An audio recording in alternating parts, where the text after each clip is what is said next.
Well, thank you, and we are back listening to brand image customer experience. Now, something we were talking about the other day now, a simple mind shift. Now, everybody said to me, and how can it be so simple? I just said, well, all you need to do is to look at the image that I'm using. It says, I won't do it, I can't do it, I want to do it. That's where the mind shift takes a little look from I can't do it, I want to do it. Then you look at how do I do it? I'll try to do it. I can do it. I will do it.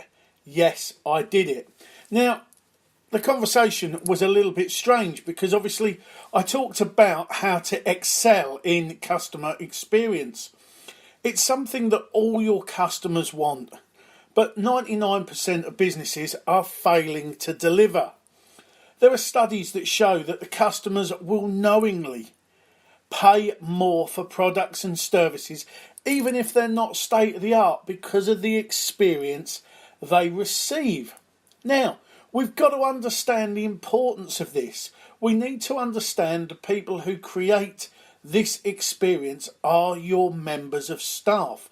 It is their mindset that can make a difference.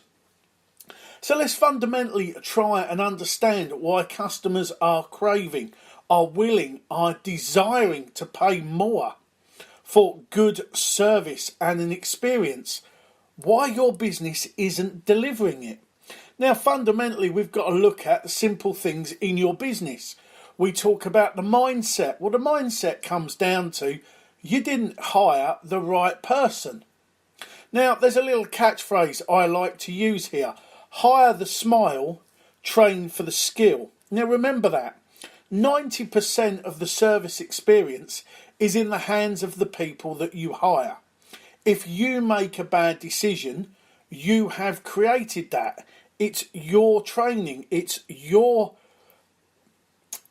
protocols that you have put in place. So it comes back to a fundamental, hire the smile and train the skill.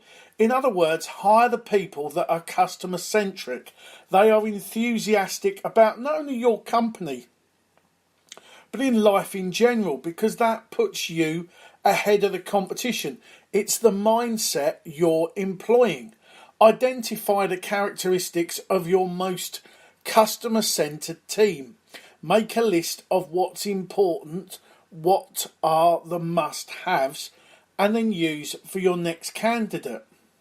You have to instill a central customer-based experience across all levels.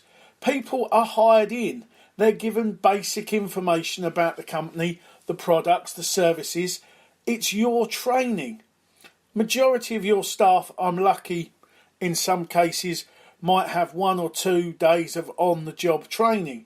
They're told to engage and then go forward and sell. The problem with this is that they are only operating by their own internal set of standards, not the customer experience you want. So what can you do about it? Fundamentally, sit down with your team, sit down with your best performance and say, right, let's look outside our industry. Let's look at other businesses. Let's look at other business models. What do they do? How do they do it? How do they achieve it? How do we go from there, developing and going forward? That is fundamentally what we're asking for. We're asking for what makes them tick. But in some respects, how do I feel when I do business with them? How do their staff look? How do their staff treat me? What processes do they have in place? All of which I need to understand. Comes back to another thing I say. People don't buy what you do, they buy why you do it. Now that's worth understanding. So it's very simple, really. You need to create the best customer experience based on you being a customer in your own business. Understand that, and if you're struggling with it, engage with me and my team and we'll help you develop.